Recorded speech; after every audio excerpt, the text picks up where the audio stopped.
गरीब विधवा बुढ़िया अपने बेटा बहू के साथ रहती थी। कहते हैं बुढ़ापे में जब शरीर कमजोर हो जाता है तो इंसान की देखने, सुनने और चलने की शक्ति बहुत कम हो जाती है। पर उस समय में जब कोई अपना ही बुढ़ापे के लिए ताना देने लगे तो इंसान शरीर के साथ साथ मानसिक तौर पर भी कमजोर हो जाता है। ऐसा ही रुक्मिणी के साथ हो रहा था। रुक्मिणी की बहू मालती उसे रोजाना बहुत ताने देती थी।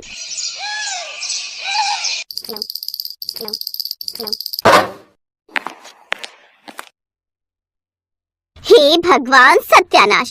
सारी रसोई में चाय की पत्ती गिरा दी। अरे आंखों से दिखता नहीं है तो कम से कम चश्मा लगा कर ही देख लिया करो। चाय बनाते हुए दिखाई क्यों नहीं दिया? इतनी महंगी चाय की पत्ती है, सारी की सारी जमीन के फर्श पर गिरी हुई है। मैंने तो तुमसे कितनी बार कहा है कि अपनी माँ को वृद्धाश्रम में छोड़ा। अगर ये यहाँ रही तो पूरा घर खाली हो जाएगा। तुम कमाते रहना और ये बर्बाद करती रहेंगी। मालती, मैं पहले ही बहुत परेशान हूँ।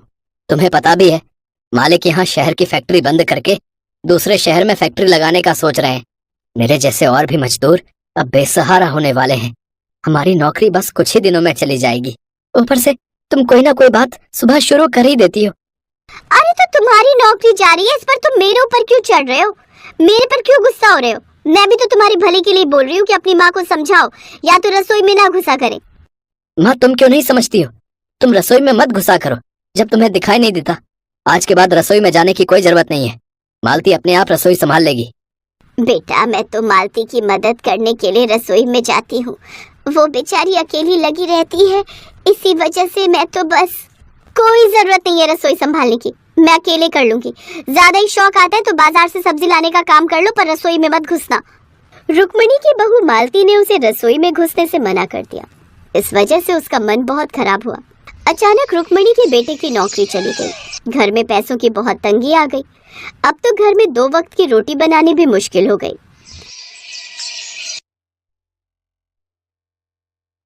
जो 2-4 रोटी ताजी बनी थी उनमें से 2 मैंने इन्हें दे दी और 1 गुंजन को। अब 1 रोटी का आटा बचा है। कहो तो मैं आपको बना के दे दूं ताजे आटे की, या फिर मैं खा लूं? तुम खा लो बहू, वैसे भी मुझे बिल्कुल भी भूख नहीं है।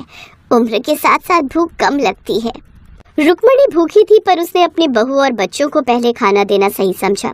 अपने बेटे महेश को परेशानी की हालत में देखकर रुक्मिणी से रहा नहीं गया और उसने विचार किया कि वो कहीं न कहीं काम करके अपने बेटे और बहू के लिए, उस परिवार के लिए कुछ पैसे कमाएगी।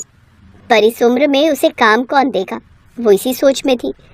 एक दिन रुक्मिणी अपनी पोती के साथ मंदिर से लौट रही थी। तभी एक आदमी ने उसके हाथ में एक कागज दिया। लीजिए माताजी, आप भी इस प्रतियोगिता में भाग लीजिए। गुंजन बिटिया, ये आदमी क्या बोल रहा था? जरा पढ़कर तो बता, इसमें क्या लिखा है? दादी माँ, हमारे शहर में एक बहुत बड़ा मेला लगने वाला है जहाँ पर एक प्रतियोगिता रखी जा रही है जिसमें शहर की वृद्ध महिलाएं भाग ले सकती हैं। उन्हें एक ऐसा व्यंजन तैयार करना है जो बिल्कुल अनोखा हो, खाने में भी स्वादिष्ट हो और देखने में भी अद्भुत हो। प्रतियोगिता जीतने वाले को 10,000 रुपए का इनाम दिया जाएगा। क्या कहा? 10,000 रुपए का इनाम? इनाम की बात सुनकर रुक्मिणी के मन में विचार आया कि क्यों ना वो भी इस प्रतियोगिता में भाग ले। रुक्मिणी ने मन बना लिया। रुक्मिणी को काफी साल हो गए थे पत्ते वाले राजमा चावल बनाए हुए, पर इससे बढ़िया व्यंजन कोई हो ही नहीं सकता था। यही सोचकर रुक्मिणी ने प्रतियोगिता के लिए बढ़िया पत्ते लेकर और बढ़िया से चटपटे स्वादिष्ट राजमा चावल बनाए। उस दिन रुक्मिणी ने अकेली बहुत मेहनत की। आपको क्या लगता है, आप ये बेकार से पत्तों में राजमा चावल खिलाओगे तो आपको वहाँ पर 10,000 रुपए का इनाम मिल जाएगा? कभी नहीं। पता भी है शहर की बड़ी बड़ी खाना बनाने में माहिर औरतें वहाँ पर आई हुई होंगी। उनके बीच आपके जैसे पत्ते में राजमा चावल खिलाने वाली को तो कोई पूछेगा भी नहीं। बाकी आपकी मर्जी। बहू, हमें सिर्फ मेहनत करनी चाहिए, फल देना तो भगवान के हाथ में होता है। मैंने मेहनत की है, बाकी तो ईश्वर को पता है कि मुझे उस मेहनत का फल मिलेगा या नहीं। मैं तो अपनी तरफ से यही सोचकर प्रतियोगिता में जा रही हूँ कि मैं ये जीत कर लौटूंगी। दादी, मैं भी आपके साथ चलूंगी। मैं आपको बीच बीच में चीयर अप करती रहूंगी। रुक्मिणी थोड़ी घबराई हुई थी। वो प्रतियोगिता के स्थान पर पहुंचती है। वहां आए हुए सारे जज खाना टेस्ट कर रहे थे। रुक्मिणी एक पत्ते में राजमा चावल, थोड़े से पनीर के टुकड़े, हरी चटनी, प्याज, खीरा, हरी मिर्च, नींबू से सजाकर पत्ते वाले राजमा चावल उन्हें खिलाती है। उसके बाद निर्णय सुनाया जाता है। यहाँ पर जितनी भी आदरणीय महिलाएं भाग ले रही हैं, उन्होंने अपनी मेहनत और हुनर से बहुत अच्छे अच्छे व्यंजन तैयार करके हमें खिलाए हैं। अब निर्णय आ चुका है कि हमें सबसे ज्यादा किसका व्यंजन पसंद आया है। यहाँ पर हमने बहुत अलग अलग तरह के व्यंजन चखे। हमें सभी के व्यंजन बहुत पसंद आए, पर रुक्मणी जी के पत्ते वाले राजमा चावल बहुत ही असाधारण थे, पर बहुत ही अद्भुत तरीके से उन्हें सजाकर जो उन्होंने प्रस्तुति दी है उससे हम बहुत इम्प्रेस हुए। इसलिए आज की प्रथम पुरस्कार विजेता रुक्मणी जी हैं। हमारी पूरी टीम की तरफ से रुक्मणी जी को 10,000 रुपए का इनाम दिया जाता है। रुक्मणी जी बधाई हो, आपने सचमुच पत्ते वाले राजमा चावल बहुत ही बढ़िया तरीके से बनाए थे। दादी, आप जीत गए। आप सबका बहुत बहुत धन्यवाद। ये सब तो भगवान की कृपा है कि उन्होंने मुझे हिम्मत दी ये सब करने की। साथ ही मेरी पोती मुझे बहुत हिम्मत देती है। रुक्मणी जी, मैं एक 5 स्टार होटल चलाता हूँ। मुझे आपके पत्ते वाले राजमा चावल की रेसिपी बहुत पसंद आई है। मैं चाहता हूँ आप हमारे 5 स्टार होटल के लिए काम करें। आपको कुछ नहीं करना, आपको सिर्फ हमारे सभी शेफ को गाइड करना है। आपको इसके लिए अच्छी सैलरी मिलेगी। हमारे होटल की स्पेशलिटी होगी आपके पत्ते वाले राजमा चावल। जज की बात सुनकर रुक्मणी की आंखों में खुशी के आंसू आ जाते हैं। सब लोग रुक्मणी के लिए जोरदार तालियां बजाते हैं। जब महेश और मालती को सारी बात पता चलती है तो उन्हें भी रुक्मणी पर बहुत गर्व होता है। माँ, आज तुमने जो इस घर के लिए किया है ये देखकर मुझे गर्व है कि मैं तुम्हारा बेटा हूँ। माँ जी, मुझे माफ कर दीजिए। मैंने हमेशा ही आपके बुढ़ापे को आपकी कमजोरी समझा, पर व्यक्ति की उम्र उसकी सफलता में कभी बाधक नहीं होती। ये आज मैंने देख लिया। आप हम सबकी प्रेरणा हो माँ जी। मैंने तो जो किया बस अपने बच्चों के लिए किया। महेश, मैंने तेरे लिए भी अरविंद जी से बात कर ली है। 5 स्टार होटल में वो तुझे भी नौकरी दे देंगे। अब हमें किसी बात की कोई चिंता नहीं रहेगी। भगवान ने सब कुछ ठीक कर दिया। रुक्मणी की मेहनत और साहस से भरा कार्य सचमुच बहुत ही प्रेरणादायी है। एक गांव में करुणा नाम की एक वृद्ध विधवा औरत रहती थी। उसका पति राम प्रसाद एक रोड हादसे में मर गया था। करुणा का एक लड़का भी था जो कि शहर में जाकर बस गया था और उसने वहीं शादी भी कर ली थी। करुणा अपना गुजारा करने के लिए अपने पति की पुरानी मोमोज की दुकान चलाया करती थी। बेटा, अब इन बूढ़ी हड्डियों में जान नहीं बची है। कब तक जिंदा रहूंगी नहीं पता। तू बस एक बार घर आ जा। तुझे देखने का बहुत मन कर रहा है। तेरे पिताजी के जाने के बाद तू ही तो एक सहारा है मेरा। माँ, मैं काम कर रहा हूँ, मेरे पास समय नहीं है, मैं नहीं आ सकता। और बार बार आप फोन मत करा कीजिए। सुधीर फिर फोन काट देता है। करुणा उदास मन लिए टेलीफोन बूथ से बाहर आती है। क्या हुआ भाभी जी, क्या बोला सुधीर? बस यही बोल रहा है कि समय मिलेगा तो आ जाऊंगा। अगर बुरा ना मानो भाभी जी तो एक बात बोलूं, सुधीर अब शहर जाकर बदल गया है। आप उसकी राह देखना बंद कर दें।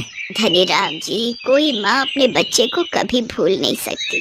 आप बताओ कितने पैसे हुए? मैं आपसे कैसे पैसे ले सकता हूँ भाभी जी? कोई बात नहीं, आप आराम से घर जाइए। नहीं धनीराम जी, आपके मुझ पर पहले से ही बहुत उपकार है। मैं पहले के पैसे आपके अभी तक नहीं दे पाई हूँ। पैसों का क्या है भाभी जी, जब हो आप तब दे देना। अभी आप आराम से घर जाइए।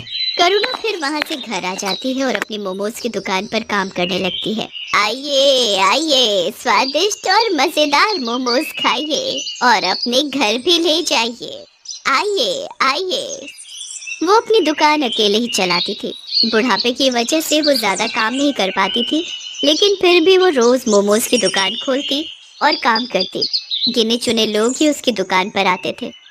कभी कभी तो एक आदमी भी उसकी दुकान पर नहीं आता था। करुणा का गुजर बसर बहुत मुश्किल हो गया था।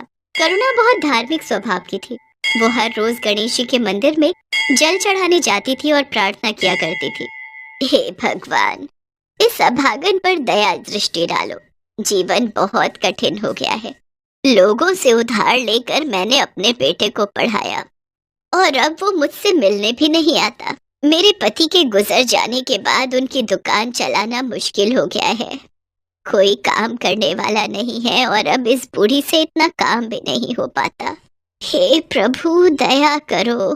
ये बोलकर करुणा वहां से चली जाती है। करुणा निराश मन के साथ दुकान पर बैठी होती है। तभी करुणा के पास 2 जुड़वा बच्चे आते हैं। दोनों की उम्र 16 साल थी।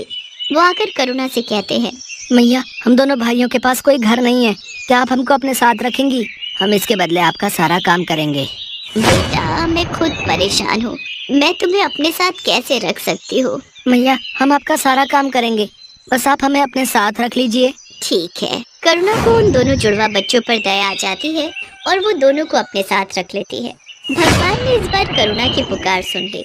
वो दोनों भगवान के भेजे हुए दूत थे, जिनको भगवान ने करुणा की मदद के लिए करुणा के पास भेजा था। करुणा मोमोज का सामान बना रही होती है। माँ जी, ये काम आप हमें दे दीजिए, मोमोज हम बना लेंगे, आप जाकर आराम कीजिए। करुणा रसोई घर से बाहर आ जाती है। वो दोनों बच्चे उसके बाद गेट लगा देते हैं। थोड़ी देर बाद गेट खुलता है। करुणा देखती है कि सारे मोमोज बहुत अच्छे से तैयार हो गए हैं। करुणा ये देखकर बहुत खुश होती है। अरे वाह, तुम दोनों ने तो बहुत अच्छा काम किया है।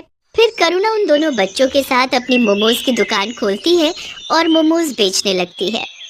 आइए आइए, स्वादिष्ट और मजेदार मोमोज खाइए और अपने घर भी ले जाइए। आइए आइए।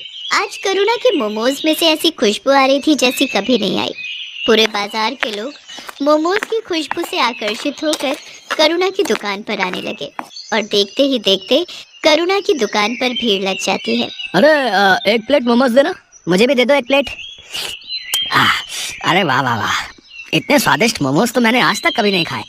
वाह वाह वाह वाह वाह। करुणा लोगों की ये सारी बातें सुनकर काफी खुश होती है। देखते ही देखते उसके सारे मोमोज बिक जाते हैं। आज तो बहुत अच्छी कमाई हो गई। अगर ऐसे ही मेरे मोमोज बिकने लगेंगे तो मेरा सारा कर्ज उतर जाएगा। दोनों बच्चे अब करुणा को कोई काम नहीं करने देते। दोनों मोमोज बनाते और करुणा के साथ उन्हें बेचने भी जाते। उन दोनों के बनाए मोमोज में ऐसा स्वाद था कि हर कोई उंगलियां चाटता रह जाता। एक रात की बात है, वो दोनों बच्चे रसोई घर का दरवाजा बंद करके मोमोज बना रहे थे। कमाल है, हर रोज ये दोनों रसोई घर बंद करके मोमोज क्यों बनाते हैं। आज देखती हूँ ये ऐसा करते क्या हैं। करुणा चुपके से जाकर खिड़की में से झांकती है। वो देखती है कि उन दोनों जुड़वा बच्चों के हाथ में से चमत्कारी शक्तियां निकलती हैं, जिससे मोमोज अपने आप बनते हैं। ये जादू देखकर करुणा दंग रह जाती है। वो तुरंत उन दोनों के पास जाती है। दरवाजा खोलो। जी माँ जी। तुम लोग कौन हो? क्या? मैंने सब देख लिया खिड़की में से, जल्दी बताओ। डरिए मत, हम आपको कोई नुकसान पहुंचाने नहीं आए हैं, बल्कि हम तो आपकी मदद करने आए हैं। हम भगवान के दूत हैं, हमें गणपति जी ने आपकी मदद के लिए भेजा है। क्या सच में गणपति भगवान ने आपको मेरी मदद के लिए भेजा है? हाँ माँ जी, आपकी परेशानी भगवान ने सुन ली और हमें आपकी मदद के लिए ही भेजा है। करुणा ये सब सुनकर बहुत खुश होती है। अब इसके बाद दोनों फरिश्तों के जादू से करुणा के दिन अच्छे होने लगे। दोनों रोज अपने जादू से मोमोज बनाते और करुणा उसे बेच आती। देखते ही देखते करुणा की दुकान चल पड़ी। लोग उसके मोमोज दूर दूर से खाने आते थे। ऐसा करते करते करुणा ने एक बड़ी मोमोज की दुकान खोल ली और धीरे धीरे उसने अपने सारे कर्ज भी चुका दिए। अब करुणा के पास धन की कोई कमी नहीं थी। ये बात करुणा के बेटे सुधीर तक भी पहुंच जाती है। इधर सुधीर की नौकरी भी जा चुकी थी, इसलिए एक दिन करुणा का बेटा सुधीर अपनी बीवी के साथ वापस आ जाता है। माँ प्रणाम, देखो मैं आ गया। अरे सुधीर बेटा, तू आ गया। तुझे देखने के लिए तो ये आंखें तरस गई थी। हाँ माँ, मुझे आपकी बहुत याद आ रही थी। मुझे आप माफ कर दो, मैं पागल हो गया था, जो आपसे मिलने नहीं आ रहा था। मेरी मति मारी गई थी, लेकिन अब मैं आ गया हूँ। अब आपको कोई परेशानी नहीं होगी। माँ ये देख, ये तेरी बहू है मीरा। नमस्ते मम्मी जी, हमें माफ कर दीजिए। बेटा, मैंने तुमको माफ तो तभी कर दिया जब तुम मेरी आंखों के आगे आए। आज भगवान ने मुझे सारी खुशियाँ दे दी। अब मुझे कुछ नहीं चाहिए। चलो अब तुम घर। क्या हुआ? तिजोरी की चाबी मिली? हाँ ये रही। अब फटाफट इस बुढ़िया के सारे पैसे निकालो और चलो निकलते हैं यहाँ से। हाँ चलो। मीरा और सुधीर चुपके से जाकर तिजोरी खोलते हैं और वो तिजोरी में से सारा पैसा निकालकर अपने बैग में भर लेते हैं और वहाँ से भाग जाते हैं। भागते भागते वो गांव से बाहर निकल जाते हैं। तब वो थक कर एक जगह आराम करने के लिए बैठते हैं। इतना सारा पैसा मैंने पहली बार देखा है। अब जरा बैग खोलकर दिखाओ तो, इसे जी भर कर देख तो लूं मैं। सुधीर जैसे ही पैसों का बैग खोलता है, वो देखता है कि उसमें बस राख है। दोनों फरिश्तों के जादू से वो सारे पैसे राख में बदल गए थे। वो दोनों ये देखकर दंग रह जाते हैं। वो दोनों राख को टटोल टटोल कर देखते हैं, पर पैसों का नामो निशान नहीं होता। अरे पैसे कहाँ गए? यहीं तो रखे थे। हाँ, पैसे कहाँ गए समझ नहीं आ रहा है। तभी वहाँ पर दोनों जुड़वा बच्चे आ जाते हैं और वो दोनों सुधीर और मीरा पर जोर जोर से हंसने लगते हैं। अरे मूर्खो, कुछ नहीं मिलेगा उसमें। तुम्हारे मन में जब कालिक भरी है तो उसमें भी कालिक ही होगी ना। कैसी संतान है तू, अपनी माँ को लूटना चाहता है। तेरी माँ ने तेरे लिए इतना सब किया, ये जो मिला है ना तेरे को, ये तेरे कर्मों का फल है। और बिना माँ के तेरा जीवन भी इस राख के जैसा है, किसी भी कीमत का नहीं। अभी भी समय है, सुधर जा और जाकर अपनी माँ से माफी मांग ले। आप दोनों ने हमारी आंखें खोल दी, हम लोभ में अंधे हो गए थे। हम अब से ऐसी गलती नहीं करेंगे, हमें माफ कर दो। फिर मीरा और सुधीर अपनी माँ के पास वापस चले जाते हैं और उसे सब सच बताकर माफी मांग लेते हैं। करुणा भी उनको माफ कर देती है। मैं तुम्हारा शुक्रिया कैसे करूं समझ नहीं आ रहा है। तुमने मेरी इतनी मदद की, इसके लिए धन्यवाद। अब मुझे सब कुछ मिल गया है, मेरा बेटा, मेरी बहू, सब। इसकी कोई जरूरत नहीं है माता, हमने कुछ नहीं किया, ये सब कुछ भगवान ने कराया है। अब आपका जीवन अच्छा हो गया है तो अब हमारा भी यहाँ से जाने का समय आ गया है। अब आप हमें जाने की अनुमति दें। ये बोलकर दोनों वहाँ से चले जाते हैं। अब करुणा का जीवन बहुत खुशहाल हो गया था। अब उसको किसी चीज की कमी नहीं थी। उसकी मोमोज की दुकान भी अच्छी